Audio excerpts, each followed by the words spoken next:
আসসালামু আলাইকুম।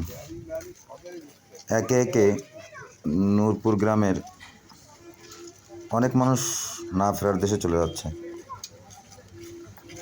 এত অল্প বয়সে এভাবে চলে যাওয়া কেউ মেনে নিতে পারছে না। গতকাল দুপুরে স্ট্রোকজনিত কারণে মারা গেল আমাদের বাবলু চাচা।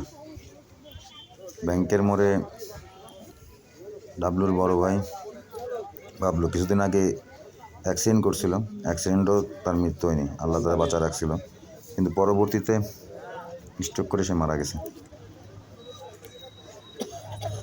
বসে আসলেই মানুষের সাথে সময় কাটানোর মধ্য দিয়ে সময় ব্যয় করা, এগুলো আমি দেখেছি ওনার ভিতরে কম। উনি একটি চাকরি করতেন, সেই চাকরি জীবনে উনি বেশিরভাগ সময় পার করেছেন।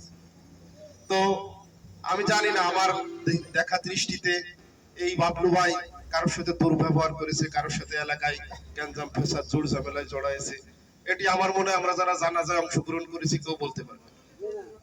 তো একটা মানুষের জীবনে চলার পথে আসলেই একটা হাস্যোজ্জ্বল মানুষ ছিল। আমি দেখেছি যে কথা বলার মধ্যে, চলার মধ্যে মুখটা সবসময় একটা হাসি, একটা ভাব ছিল। তো নিশ্চিতভাবেই বলতে পারি যে একটি সৎ মানুষ, একজন ভালো মানুষ, কর্ম করেই খেতেন উনি। তো তার মধ্যেও আসলে পৃথিবীতে মানুষ তো চলার পথে আমাদের অনেক সময় আচরণে কখনো কোনো কোনো ভাই ভুল হতেই পারে। ভুলের ঊর্ধ্বে পৃথিবীতে কোনো মানুষ নয়। সেই ক্ষেত্রে আমাদের বাবলু ভাইও হয় ভুলের ঊর্ধ্বে নয়। অতএব আমরা যারা এই গ্রামের আলো বাতাসে বেড়ে উঠেছি সবাই তারই আপনজন। তো আমরা দয়া করে বাবলু ভাইয়ের জীবনে চলার পথে কোনো ভুল থাকলে একেবারে মন থেকে ভুলে যেয়ে মাফ করে দিবেন। আর সবাই মন খুলে এই মানুষটার জন্য দুই হাত তুলে দোয়া করবেন, আল্লাহ যেন তাকে জান্নাতবাসী করে। আমরা সকলেই, তার পরিবার আছে, পাশাপাশি তার পরিবারের জন্য আমরা দোয়া করি। সেই পরিবারটিও যেন আমাদের সকলের সহযোগিতায়, আমাদের সকলের দোয়ায় যেন ভালো থাকে। সকলের সুস্বাস্থ্য এবং মঙ্গল কামনা করে আমি আমার বক্তব্য শেষ করছি। খোদা হাফেজ। এদিকে আজ মারা গেল ডাকাতিয়া গ্রামের আজিজ কাকার ছেলে জালাল। খুবই অল্প বয়সে সে মারা গেছে।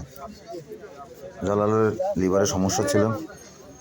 তার সাথেও আমার সম্পর্ক ভালো ছিল, ছোটবেলাতে একসাথে চলছি, এই বাবলু চাচার সাথে একসাথে চলছি। আজকে শেষ বিদায় দিলাম।